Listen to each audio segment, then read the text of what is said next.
Hi again, everybody. Dan McTeague, President, Canadians for Affordable Energy, here with another topic that is becoming a little bit more conversant among many of us. And we've had a lot of questions, emails, even those of you who reached out to me on Twitter at Gas Price Wizard. I am very interested in talking today a little bit about EVs and heat pumps. They're both connected because they require, first of all, their source is they're coming from the net zero framework that the government has been proposed and has been putting in place for quite some time. Net zero isn't just about carbon taxes. It's about a lot of other things, about 117 regulations and a whole host of issues that I want to talk about, not just now, but over the next couple of sessions that I have with you here. The most important part, though, I think, is that the electric vehicle, which has been sort of held as the model for clean driving, the alternative to the internal combustion engine, is anything but the alternative. And I think that's becoming self-evident. Certainly when you start to hear companies now having second thoughts and perhaps cold feet. Electric vehicles aren't as uncomplicated as some make it out to be. It's simple. It's just a motor and a battery. But it does require a significant amount of moving parts, particularly the building of these things. A battery isn't just one battery; it's 1,000 cells or more, and that takes a lot of input by humans. It's also something that involves a significant amount of mining, and I'm not just talking about graphite and lithium. Copper, which of course nowhere in the world are we seeing any development of any new copper mines, and yet we're going to need thousands to meet the net zero target, not just here in Canada but around the world.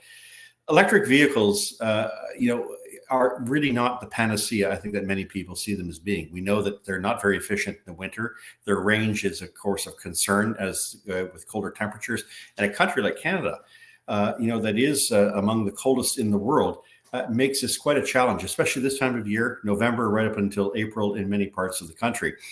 That aside, I'm not so concerned about range anxiety as I am about what it costs to actually put in place this infrastructure. And beyond the market distorting subsidies the federal government is involving itself with, committing our money, much of it borrowed. And you're going to see that next week when the Minister of Finance comes forward with her fiscal update, which will probably show a $50 billion deficit. That's money that we have to now take to service the debt that we currently have.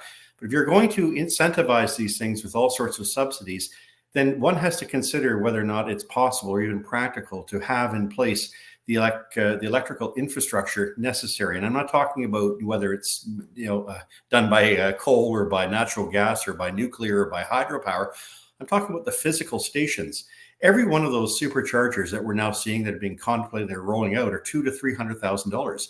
A normal gas pump is probably 1/10 of that. And they charge 5 to 10 times faster, at least they're filling up with gasoline, maybe 3 or 4 minutes. A charger, if you're lucky, 40 minutes to 1 hour. So there are a number of practical impediments. There is a concern, I think, that has been expressed about the inability for us to provide the kind of infrastructure necessary to meet that demand. And if the demand is not there, then what do? We have to get to work. We have to get from point A to point B. Are we supposed to wait for the charger or for, a reliable electrical system? The net zero policy that underscores one of this, as many of the policies that are out there, that is electric vehicle mandates, forcing people into vehicles that is unreliable, that is a lot more costly and likely far more damaging to the environment than an internal combustion engine. When you consider the amount of materials, where they're made, how they're produced, and in many respects, how they're even electrified.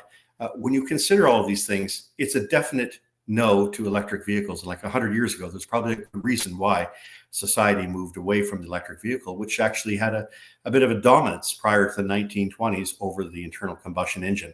We also know, of course, internal combustion engine is extremely efficient. What used to be highly polluting, NOx, SOx, other forms of emissions, with the advent of new technologies, new engines, with, of course, platinum being used now, of course, in catalytic converters and other catalysts. We know that vehicles that are internal combustion engines mated with things like hybrid tend to be a lot more efficient, less costly, and far less damaging to the environment.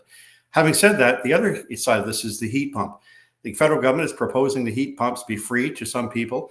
particularly those in areas like the Maritimes, like Atlantic Canada, where the alternative is only oil. At this point, or heating oil, at this point, it's fair to say that heat pumps only work, certainly the ones that are considered to be cheap and free, can only work outside when temperatures are reasonably cool, not extraordinarily cool, as we often see in many places across Canada.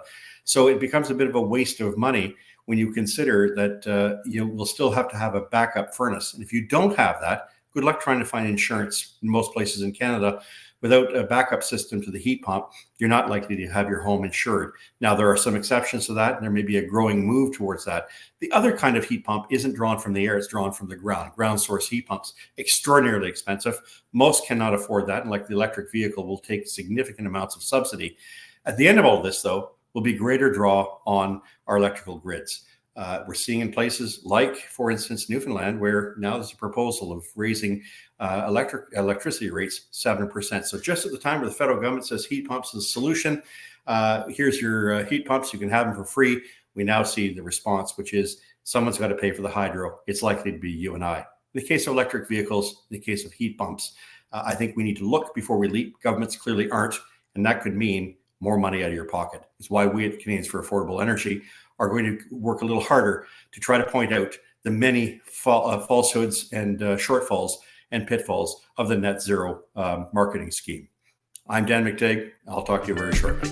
Bye now.